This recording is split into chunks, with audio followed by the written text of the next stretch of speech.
Hi, my name is Steve Hank. I'm the Senior Vice President for Sports and Entertainment, Collegiate Athletics, and Higher Education for SSB. And we'd really like to welcome everybody and appreciate you taking some time out of your day to join us in the first of a new series of thought leadership and best practices sessions that we're starting here at SSB. We really want to have experts in the marketplace join us on a regular basis and share their thoughts, expertise, and best practices so that all of our clients and our community can really benefit from what we're doing. Our next one in the series will be on May 7th. It's going to feature Adam Heinz from Monumental Sports and Entertainment, who's going to share with us how they're using constituent and fan data to drive engagement, meet the needs of their constituents, and drive incremental revenues for the Washington Capitals, Washington Wizards, and Capital One Arena. Today's session will be with Jeff Hunt of Legend Labs, who I'll introduce in just a moment. We'll run about 45 minutes, and we're going to start with a few questions for Jeff that have been submitted in advance. But if you have a question for Jeff, please use the Q&A function at the bottom of the Zoom screen. We'll be moderating that session throughout the webinar, and we'll get to as many questions of yours as we can throughout the 45 minutes. But to get going here, what we'd like to first do is, for today's session, we'd like to welcome Jeff Hunt from Legend Labs, who's going to provide us with some strategies and techniques on how to manage communications in this really unprecedented era that we're all going through with COVID-19. Jeff is really one of the foremost experts on crisis communications and issue management in the United States. He's worked in multiple industries and has managed large-scale crises such as the Fukushima nuclear power reactor disaster in Japan for TEPCO Industries. He's worked with Coca-Cola, Dell, Nike, AT&T, Whole Foods, and the list goes on and on. In sports and entertainment, he's worked with the Houston Astros, Major League Baseball, the Pac-12 Conference, Bruce Koepka and Venus and Serena Williams on the athlete side, and in collegiate athletics and higher education, Penn State, Florida, Texas, Stanford, Utah, among others. We could go on and on about Jeff for today's session. He's also a published author of the book, Brand Under Fire, a new playbook for crisis management in the digital age. And as a gift from SSB and Legend Labs to you for taking some time out of your schedule to go through the webinar, at the end of the webinar over the next day or so, we will send you a link to where you can download an e-version, an electronic version of Jeff's book, and use all the tools and resources that are incorporated therein. So Jeff, welcome. Certainly appreciate you taking the time to share some of your insights and wisdom with us. Hey, Steve. Great to be here. Thank you. Thanks. So if you don't mind, Jeff, we'll just dive right in with a few questions that have been submitted in advance. Could you maybe give us an overview of the advice that you have given to organizations and institutions during this really trying time that we're all undergoing? Sure. And, as you can imagine, it's evolved as the crisis has evolved. And the type of information that you see coming from organizations has evolved as well. But at a high level, what I've said from the very beginning, and I really firmly believe this, is that this is an excellent time for organizations and individuals within those organizations to build what I like to call great will, not goodwill, great will. With all of their constituents. So if you think about your own employees, if you think about your customers, your partners, how do you want to be perceived as you go through this crisis, and probably even more importantly, as you come out on the other side? And I think there are three key components to building great will. First off is surprise them in a pleasant way, by the way. Delight them with the type of information you're sharing, for example. And then lastly, and this is probably the most important, is engage with them. And what I mean by engage with them is not blasting content at them that tells them what you're doing or what you have done to prepare for the crisis or what you're doing during the crisis, but content that they would truly find valuable to them. We live now in this era where engagement is the new currency for marketing and communications. And it has to be really understood as the mutual exchange of value. So you sharing information at me, you may find that valuable, but if I don't find it valuable, you haven't achieved engagement. So at a very high level, that's kind of what I've been recommending. And we can talk about some examples if you'd like as we go through. That'd be great. Yeah. In order to accomplish that, are there any overarching or foundational principles or techniques that people should be employing to do that? Well, first off, I mean, as my book really lays out, this digital age that we're living in really has kind of transformed the environment for communications. It's really changed people's expectations.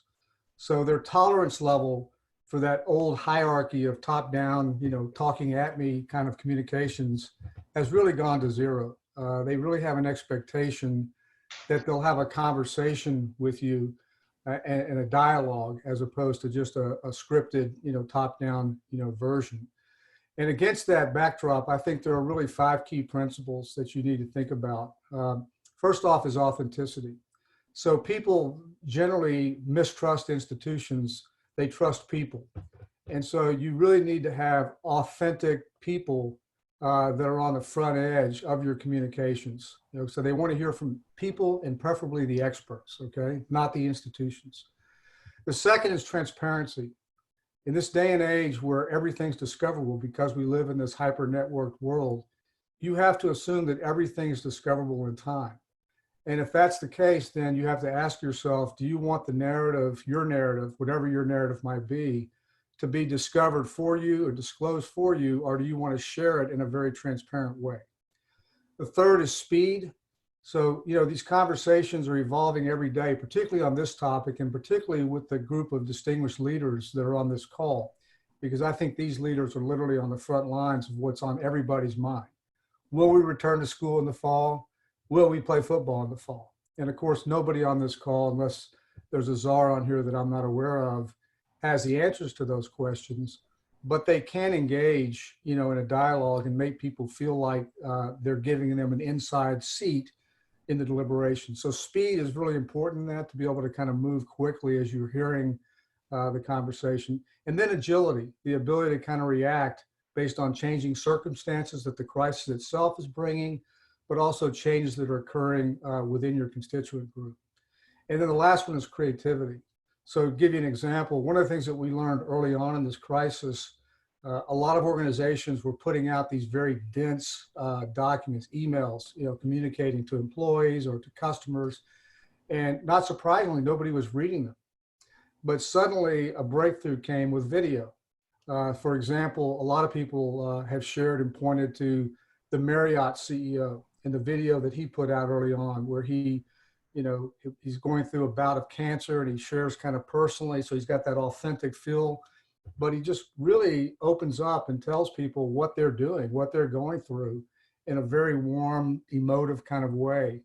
And more, we've seen a lot of executives, a lot of organizations use video, but creative content can go beyond video, infographics, animations, and other forms, rather than just that dense email that you might be tempted to send.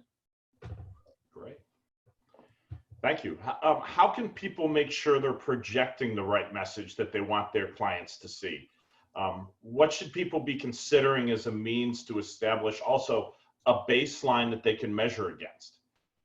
Well, let me say that the only way that you can have an intimate conversation, an authentic and intimate conversation, is if you know who you're speaking to, right?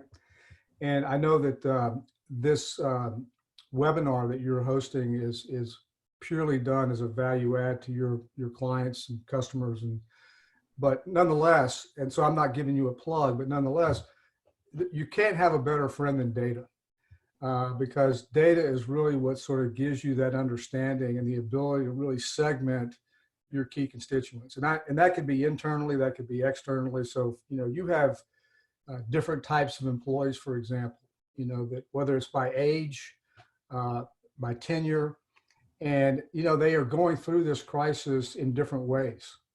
And so the ability to really understand that you can't have a one size fits all, for your communications, that you really need to be saying, hey, Let's look at our donor base, for example, if we've got some folks on that are responsible for managing donor relations, and let's look at those donors and sort of categorize them into what type of information might they need.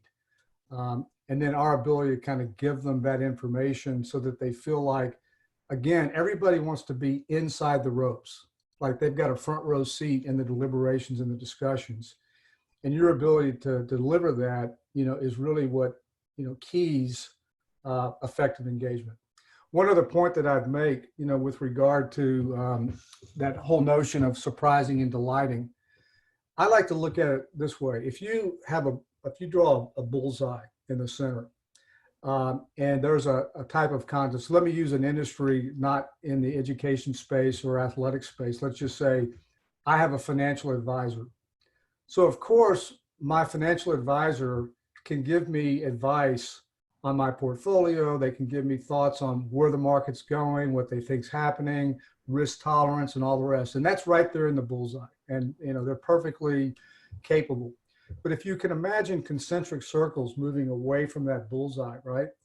And the further you can get from the bullseye, meaning what you're selling or what the expectation is you're delivering, and still have relevance, the more likely it is that you're surprising and delighting. So for example, when my financial advisor invites me to come on to a 45-minute webinar with a leading expert in the world on anxiety, right? They're not selling financial services, but they're right, I've got a lot of anxiety. And so when I hear that, when I get that, that's to me a surprise and delight moment where I'm thinking, I really appreciate that because they're not just here to try to sell me something. Now, conversely, I would say that this is probably the worst time in the world to be selling anything. It really is. And, if we keep the financial advisory, case in play, I probably have gotten 24 solicitations from financial advisors who automatically assume that because the market's tanking, I must be angry with my financial advisor. And this is a great time for them to kind of come in and like swoop in and get my business. Nothing could be further from the truth. It disgusts me that people would be trying to be opportunistic at this moment. And I think that's generally the way people feel right now, that we feel vulnerable. We want to be reassured. We want to be, comforted. So that's where the zone for the most effective surprising and delighting is going to occur, where you can deliver unexpected value that meets their needs, not your needs. Would like to remind people that at the bottom of the screen on your Zoom session, there is the Q&A button. So we have a few more questions, and then we're going to be getting to those questions there. So please take a minute to submit a question to Jeff. Jeff, you mentioned earlier talking about some examples, and you just gave a good one there on the financial advisory. Could you give a few examples of maybe some common mistakes? And you just gave one with the financial, but some other common mistakes that you've seen organizations or institutions make during crisis situations? Yeah, well, particularly with this crisis, and particularly early on in this crisis, everybody assumed that we wanted to know everything they were doing to make their organization safe. And I guess in some cases, particularly like, for example, it's a food provider, that would be really relevant, right? But there was a lot of communications that came out early on where people were just talking about their inside baseball kind of stuff that they were doing to make sure that their organization was safe and that they were taking good care of their people. Honestly, that's table stakes. And frankly, I don't care. I'm assuming you're taking good care of your people, but it's not that relevant to me. So that was a mistake that we saw, early on. I think we have seen people that have tried to exploit this and have tried to sell into this crisis. And again, as far as I can tell, I haven't seen any that have been very successful at doing that. There have been some, when we say surprise and delight, it goes without saying, under promise and over deliver, right? And so if we look at a broad level at this payroll program that's being implemented by the Small Business Administration, to me, the small banks have gotten it right. They moved very quickly. They had intimate relationships. They knew their customers. They had data on their customers. And I haven't seen the end result data, but I'm going to be willing to bet that when we get to the other end of this and they do a look back, the big banks are going to come out looking really bad in this crisis because they don't have that intimacy with their customers, their clients. And by the way, I'm speaking from experience, and I'll go ahead and expose them. I'm a customer of Bank of America, and I think that they have done an awful job of communicating with me. We applied for the payroll, continuation program. We went through 2 weeks where we heard nothing. Then we get something back that says, oh, we now have a third party that's helping run this for us. So by the way, you have to fill out the paperwork again. All right, so I fill out the paperwork again. Then 2 weeks go by, there's no way to connect with them. You try to go on the internet and connect with them, you can't connect with them. Of course you can't connect with them by phone. I even went on Twitter and tried to shame them on Twitter. No connections. And then, Monday of this week, oh, we now have all your paperwork and we're going to submit it to the the Small Business Administration. That's 3 weeks after the fact. The first window of funding closed. Now the second one opened. It's just poor communications all the way around. And it makes me, want to go back to something simple like a local bank. By the way, I think that's a common thing that when crises like these occur, you tend to kind of go back into wanting things that are local. Because I think there's a sense that you get more care, more feeding, more attention than you do from a national, global, entity. So again, frequent communications. I've seen, again, organizations that have really kind of kept up a good cadence of communications, both internally and externally. Also making sure that the people that you have on the front lines, meaning your employees, are well informed, and also that they are, deputized or incentivized to speak on behalf of the company. So you have to have kind of a common culture, a common view that if they're out there, whether they're on their own Facebook or social channels or just communications with relatives or family, they've got a good idea of the center of gravity from which their company's coming, and they can represent their companies well. What would be some great examples that you've seen where people have managed it correctly and have really driven a positive impact from doing it the right way? I teach a class at the University of Texas, and I've got 38 students, and we have had to move the class to a Zoom style structure. And I asked each of the students to, about 4 weeks ago, when we first shifted to this environment, to come up with a brand that they wanted to follow through the crisis. And I said, what I want you to do is, I want you just to go in and really dive as deeply as you can with publicly available information.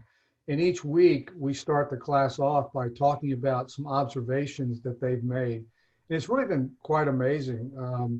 Everything from philanthropic type things that the brand that they love is doing to show that they're giving back, to, just the tone and tenor of the communication. So for example, Southwest Airlines comes into this with a great reputation, a great culture. It's a fun culture too, by the way, and this is not a fun time, but Southwest Airlines has done a really good job of keeping things light and keeping things, not fun, but certainly they've been very transparent. The other thing from a more tactical point of view that they've done is they're maintaining their flights. And part of the reason that they're doing that, and they explain this, is that, if they keep that most of their flights, that means fewer people on the flights when they do go, right? That's a fundamental, business decision that's probably costing them a lot of money, but it really shows that they care deeply, about their passengers. All the airlines, did the same thing at the outset. We're extending your mileage, program by another year. We've seen that, by the way, also in the office space where you go in and you say, hey, can we get a little rent relief because we haven't been able to go into the office for 4 weeks, all right? Well, they come back and say, yeah, we'll give you 2 months of rent relief, but guess what? And this is where I think they fell. You have to extend by 2 months. Well, that doesn't surprise and delight me. That to me is a business decision that they're making that frankly benefits them more than it does me. So in other words, it's the only way that they're going to give me the relief is if I extend for 2 more months. all they're trying to do is protect their revenues. So I think that's a bad example. Question that we received from the audience is, obviously there have been a lot of challenges that have been going through all different organizations of many types, and they'd like to know, how is the best way for them to communicate and manage relationships with staff that have been furloughed for both a short time or a long time during this COVID-19 pandemic? What advice would you have for them on that front, Jeff? Well, I think first off, the discussion that you had with them at the very beginning, when you furloughed them, probably set the tone. And that doesn't mean that if you handled it poorly, you can't go back and try to do some things to make it better. But organizations that I've seen handle it well, the furloughed employee really was helped to understand that this was the last thing that they wanted to do. And also the furloughed employees have been kept deeply informed and have been, remain part of the family, so to speak. So that this term furlough, doesn't take on a stigma, but that it's just sort of it's an understanding that this is a unique state, almost we're suspended in animation here. And they're made to feel like they've got pride and dignity. And there's a general understanding that, if things go the way we hope and plan, it'll be a short-term, furlough. But on the question of staff, and frankly, on the question of your customers, any other key constituents, I say customers, they could be clients or donors or fans, in the case of a lot of people on this call. One of the things that I'm a big fan of when I go into a crisis situation and people have their hair on fire and they have a hard time seeing 2 inches in front of them, much less, 2 feet or 10 days or 3 weeks or 3 months. But your ability to try to imagine what I call the other side of the arc. So in other words, let's just assume in a great case scenario that, come the fall, we're able to return to campus. I know there's a lot of folks in the education business on this call. I know there's a lot of folks in athletics. And let's also imagine that we're able to play football, right? And some of the other sports start to kind of come back. If you go into the mindset of your fan, your donor, your athlete, your student athlete, what would you want them to be saying, thinking, believing, and doing as a result of all the things that you're doing right now up until that moment? So let me give you an example. I call this vision casting, and it's really it can be challenging to do, particularly when you're putting out one fire after another in the height of the crisis. But your ability to take a step back, isolate a team of people to say, I don't want you to think about what we're going to do tomorrow to put out the next fire. I want this core team of people to be thinking about what we're going to look like on the other side of the arc. And I want you to start planning for that so that we can start aligning our actions, our communications, our behaviors today that delivers that end result. So example, we worked on the Penn State crisis in the aftermath of the Jerry Sandusky issue. And not surprisingly, when we arrived on campus, it was very chaotic. I mean, people had a range of emotions. There was embarrassment. There was certainly a lack of pride. Confidence had been crushed. And again, nobody could really see 5 feet in front of them. But we sat down and we said, let's imagine what life might be like, let's say 5 years from now when the sanctions were supposed to come off. And we actually wrote a story, meaning we wrote it, mocked it up as though it was in Sports Illustrated. And it was a cover story. I mean, we had all the graphics. It just looked like a real Sports Illustrated story. It said, we're back. And it imagined the eve of the Big Ten championship, and Penn State was playing for the Big Ten championship. And it had the story itself had all the things that they did along the way to re-earn trust, confidence, keep their fans, keep their donors, their athletes with them. Well, guess what? If you fast forwarded from that date, the sanctions actually got relieved about a year early. And ESPN, the magazine, wrote the story on the eve of Penn State playing for the Big Ten championship. And if you laid their story next to our story, you'd be hard pressed to tell the difference. Now, I'm not suggesting that you can perfectly imagine, the way to the future, but putting some thinking into that, aligning your leadership around that, I find to be the most efficient pathway to get from where you are today to where you want to be. And again, you have to put yourself squarely in the shoes of the people that you're hoping to affect. So in other words, you have to have empathy for what a student athlete is going through right now. And so what would you want one of your student athletes to be saying about your university, your department, your organization when we're on the other side, and then back up from that and line up the actions that would support that perception. Great. Another question that came in from the audience. If you were an athletic director or a president of an NFL team, what is the number one thing that you would want season ticket holders to hear right now? I would want them to feel like we're not going to mislead them into thinking that we have the perfect blueprint for what things are going to look like over the next 30, 60, 90 days. So I wouldn't want to, try to, mislead or anything like that. On the other hand, I would want them to understand that we know how important this decision is to them. We know how important it is to everyone. And I would want them to know that we're going to bring you inside the ropes and give you an inside view of some of the things that we're considering. So that, again, I don't feel like I'm just sitting on the outside, waiting for some big message from God that's going to say, hey, we're playing football, right? That's impossible. That's not realistic.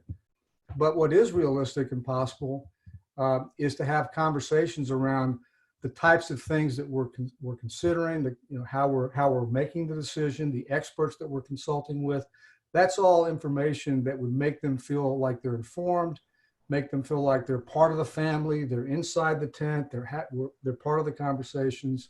And that to me would be a reassuring for them and really be, to me, the best way that you could surprise, delight, and engage, particularly in this current environment. Speculation does no good. Are there any training sessions that people should be running with their staffs to help them deal with tough conversations? We've had a couple questions come over on that topic. Yeah, and I think, by the way, this is probably a good time to think out of your comfort zone for the type of experts that you might want to bring into the organization to help you with these kinds of conversations. So I mentioned, for example, my financial advisor. I mean, they never in their wildest dreams would have thought that they would bring an anxiety expert onto a call with their clients, but they did. I do a lot of work with the PGA Tour, and I know that Jay Monahan and that team have brought in some really fascinating motivational even speakers for their teams. So for example, they one of the things that they said is that they clearly and quickly established a winner's mindset on this, right? They wanted their team to feel like, their internal team to really feel like we're going to emerge from this as winners. And so what does that mean? What does that look like, right? And that's different than, maybe the typical person that they would consult with or the typical conversation. So really kind of going maybe outside your immediate go-to people to help, with conversations with your staff, to find others. I'll give you another example. I talked about this class that I teach. I went out and I said to myself, I'm going to give these students the most unforgettable experience over the next 6 weeks. So we're going to turn lemons into lemonade. And I'm going to do it by going after the most unbelievable speakers I can find, knowing that people have a lot of time on their hands right now and people who otherwise wouldn't give you the time of day because they're too busy. And so I was able, for example, to go and get, I don't know if anybody on the call has heard of Bill McRaven, Admiral McRaven. He was an admiral that planned and led the SEAL Team 6 capture of Osama bin Laden, or the killing of Osama bin Laden. He was also chancellor at the University of Texas. He wrote a book about making your bed every day. And if you've never heard the commencement speech and you wanted just an inspirational speech for your staff, I would really encourage you to go there. But he came on and guest lectured my students, and it was just the most incredible experience, very uplifting. And by the way, he had some tough love for them. I mean, he was telling them this whole concept of get up and make your bed. He said, I've been in isolation. He used to be on a submarine, for example. And he said, one of the most important things when you're dealing in an isolation kind of environment is to set routines. And so getting up and making your bed every day gives you that first moment of accomplishment. So there's a lot of meaning to that. So those kinds of things. And I guess really what I'm saying, Steve, is go outside of your comfort zone to find ways to deliver inspiration to your people. And so if you're an athletic director and you get to the other side, what would you want your staff to be saying? I was really blown away by the way in which our organization embraced this very negative time. And I honestly feel like we're coming out of this better than we went into it. I feel more enlightened. I feel more motivated. And I'm really determined to have a different type of conversation with all of our key constituents. And we're going to win. We're going to be a winner, right? So that sort of positive kind of attitude. We have some folks that are asking for additional examples of how to connect with your clients on their clients and their constituents on a personal level that really comes across as authentic and genuine and not forced. Well, I mean, again, not to give a plug to you guys, but data is a really powerful thing. And so your ability to really maybe just first take a step back and do a little bit of segmentation of these key constituents. And again, I don't care if it's staff and employees, or if it's donors or fans, but really have a good understanding based on data that you have of kind of where they sit in their walk of life. And then just take that step back and say, okay, what do they need most right now? What's causing the most angst? What's causing the most anxiety? What can I do to be most comforting? What could we do to surprise and delight them? I'll give you another example. So early on in doing some work with the Houston Astros, we all know that they've had their challenges. And again, they were looking at a pretty long season, as you can imagine, based on what they went through. And, we said, hey, this could be a really cool opportunity for you to engage with your fans in ways like you've never seen before. And so early on, particularly with athletes, we saw the typical what I call the PSA kind of stuff, reminding us to wash our hands, reminding us to keep social distancing. We also saw a lot of athletes doing really good things for charity, raising money. Again, all that is great. But we then started seeing some athletes who did some really cool things. Like there was a professional golfer who gave you a chipping lesson in his hallway. So again, what they're imagining is you've got this, this family that follows golf. They're at home. Again, I'm not trying to stereotype, but perhaps they have 2-3 kids that they're now having to homeschool. They're having to keep them busy. And so, wow, what a great opportunity, rather than just giving them another PSA, to give them content, engaging content. So, again, another might be how to field a ground ball, right? Not necessarily aimed directly at the household spender that's going to buy the season tickets, but really surprising them by saying, hey, they're really helping me keep my kids engaged. I really, really appreciate that. So again, looking for ways that you can get away from that bullseye where you're expected to deliver value and get a little further out and surprise and delight them and come into their lives with value in ways that they could. And, it's hard for me to sit here on a Zoom call and be prescriptive, but I can tell you this, it would be a really fun, creative exercise and a different type of exercise for you to engage your teams with than perhaps what are we going to do to close the revenue gap? That's a great idea. That's a great idea. many people are also saying, in addition to the pandemic that is currently going on, that we're also fighting an infodemic of misinformation, where everybody's an expert. You know what they say, the person that graduated last in their class from medical school, what are they called? A doctor.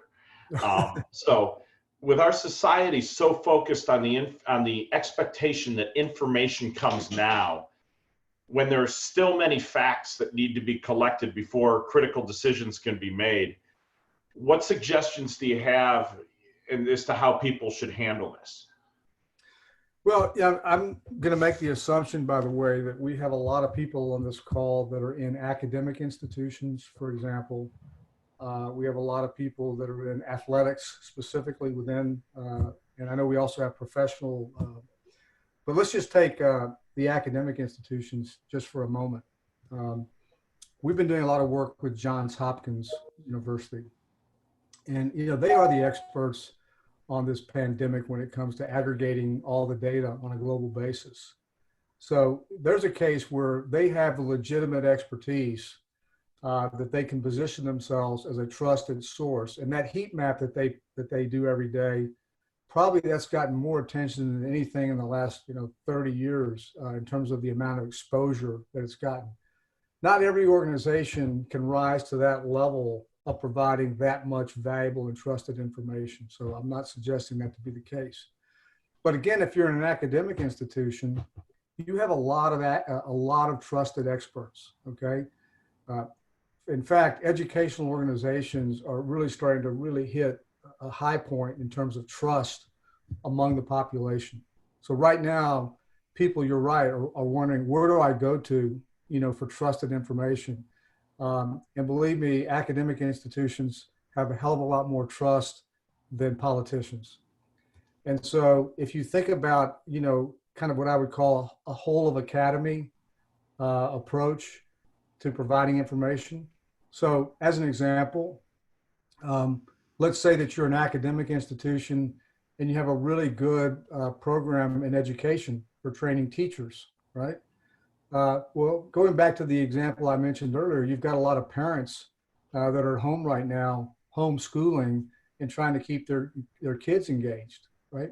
So I would tune in to an expert from an academic institution that could give me a 30-minute, kind of workshop on the types of content and the types of ways to structure the day. And that's valuable information, right, that you can control. And so again, I would focus on staying in your lane. Don't try to find information that you're not the expert on.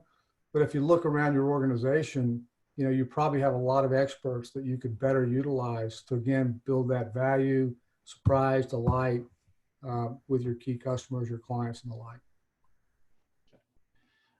Two more questions, Jeff, and appreciate you taking the time to spend time with us. What should organizations and institutions be doing right now to prepare for the end of this crisis? Because it is going to end. The virus will go away. Right now, we're in the midst of it. What should they be doing to prepare for when it's over? Yeah, and so one of the cardinal rules of crisis and issues management is we always isolate the crisis team, as early as we possibly can, because it's next to impossible to kind of keep juggling all the balls of your day job and be really effective in managing the crisis. So I would say that that's the right thing to do in this crisis as we look to the end. And there's some good examples. I've been following Mitch Daniels at Purdue University. He was one of the first people that I saw. He did this about, I think, 3 weeks ago. He put together the team that he wanted to start imagining the fall, right? And really challenge them to think through every scenario, right? Now you're seeing, by the way, a number of governors are doing this now from a state perspective, right? Where they're saying, in the Northeast, for example, those governors, they formed a combined task force that had, chief of staff to the governor, a health expert, the top health expert, and then the top economic expert. And they are theoretically planning every day, what it's going to look like.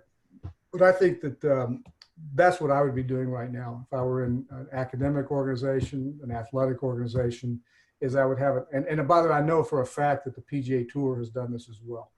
So they still have the team that's managing the crisis, day in and day out, but they've isolated a separate team, a go team, if you will, to really start formulating the future plan. The other thing that I would say in that regard is don't be reluctant to engage your constituents in developing that plan. There's something that we call crowdsourcing, right? Where you go out and you get ideas from everybody. So, why not, engage people and let them give you their thoughts. So we've seen some organizations do some polling, of their fan base, of their customer base, but why not tune into them? Why not ask them, what would you consider to be, a safe and healthy return? What type of environment would you want to see? Blah, blah, blah, blah, blah, right? So again, you come back to what I said at the very beginning, you have an engaging conversation where the fan is not just being done unto, or the student or whoever the constituent is, but they legitimately feel like they're contributing to the conversation, right? Crowdsourcing. My name is Jeff Hunt, and I amended Windows 7. Jeff, is there anything that people should be doing differently with their individual brands, or advice that you give to somebody that is an individual, such as I know you've worked with Bruce Koepka, that you give to in somebody who is an individual rather than a corporation, a institution, or a franchise? Yeah, we work with Brooks Koepka on his personal brand, and there's never been a better time for you to be true to your personal brand. If you're an athlete or you're a celebrity, and certainly if you're an organization or an institution. And so if you think about, Brooks has done some remarkable things, by the way, during this pandemic to give back. But I would say that, those organizations and institutions that have a mission statement, those mission statements often, they're sort of like wallpaper when they get written. But now is a really good time to revisit, your mission statement, your values. For example, I know that with Jay Monahan and the team around him, that critical moment where they were like a day into the Players' Championship and they had to make the call at midnight that night that they were going to cancel the tournament. If you ask Jay, I think there'll be a Harvard case study on this, but if you ask Jay, what did you use to help you make that decision? He said, Jeff, I've never seen the power of our mission statement more prevalent than it was that night. Everybody in our team that was in that war room went back, and I forced them to read, and then we read together, what is it that we stand for at the end of the day? What are our core values? And when we went back and we reviewed that decision could not have been easier to make. It was just like, it was crystal clear. So I would say be true to your brand at this point in time. Follow your values. And this is a great opportunity for you to come out the other side, frankly, better than you went in, if you're putting the thought into it and you're really, truly committed to surprising, delighting your clients, your customers, your donors, your student athletes, and the rest. Great. One final question for you, Jeff. Yeah. What question should we have asked you that we did not? Oh, God. That's a tough one. I don't know. I mean, one of the things that I think often happens in crisis situations is they never come in ones and twos. They seem to come in threes and fours and fives. And so, and sometimes that's culturally based, meaning that if you get an organization that has cultural problems, the reason that the second and third and fourth crisis came is because they didn't have a good barometer or a good North Star that allowed the first one. But I would be really asking yourself, what's the next crisis? Because honestly, as you're in the midst of this pandemic, I bet there'll be 10 or 15% of the people on this call that'll have a hack of their data systems, right? So you're right in the middle of this. You think, oh my God, it's finally behind us. We're going to start the season. And then boom, here comes the second tsunami. And it's a data hack, or it's a malfeasance by an executive, or there's some student thing, or there's a shooting on campus. So I would not let my foot off of the accelerator when it comes to thinking about crisis and issues management. And I'll tell you my preferred approach that I would encourage every organization to think about is now's probably a good time to go in and do what I call a vulnerability assessment. So you get kind of your key leadership and you say, as we look across our organization, where are the areas where we're most vulnerable? And in fact, in higher education, for example, and in sports, there's some obvious things that, everybody's dealing with. So for example, Title IX, right? Again, students doing what students do, on some campuses, shootings on campus, and any number of other things. What you want to do is get that vulnerability list, clearly identified, and really understand what are the top 8 to 9 or 10 issues that you're most likely vulnerable to. And you want to be really tuning in to those, not only as they may be playing out in your organization, but you want to be doing real-time benchmarking to see how other organizations are handling. Because when, lo and behold, it happens on your campus or in your organization, your ability to go back to those principles and be able to act with speed and agility, informed by what you've seen others doing, to me is really critical. And so I would say, what question you should have asked me, does everybody on this call have a crisis and issues preparedness plan? Okay. Do they have a systematic way to be listening and understanding how their brand is being talked about, online? Do they have a good, sophisticated listening capability? And by the way, it all comes back to data. And then have they started to develop the plans that they would put into motion if and when the crisis occurs? Because one of the things that I said at the very beginning was the need for speed. These crises move so much faster now. I say that we used to operate in a 24-hour news cycle. We now operate in a nanosecond news cycle. So if you're waiting till the crisis begins to start thinking about how you would manage it and handle it, I would always say that if I'm in a boardroom and I'm arm wrestling legal over if we will disclose, we're toast. The question at that point is to be when and how. Because by the time we get through arguing if, the train's already left the station, we're 5 days behind the crisis, and we're lucky if we can dig our way out of the hole. Jeff, can't thank you enough for sharing your years of experience and valuable insights with all of our clients. I really look forward to the time when you and I can, instead of having to do this via Zoom, we can sit across from each other and have a beer. So for those of you who don't know, Steve Hank gives the best bear hugs on the planet. So I miss that, Steve. So we'll do a Zoom hug. Yeah. Yes, we will. Yes, we will. So thank you, Jeff.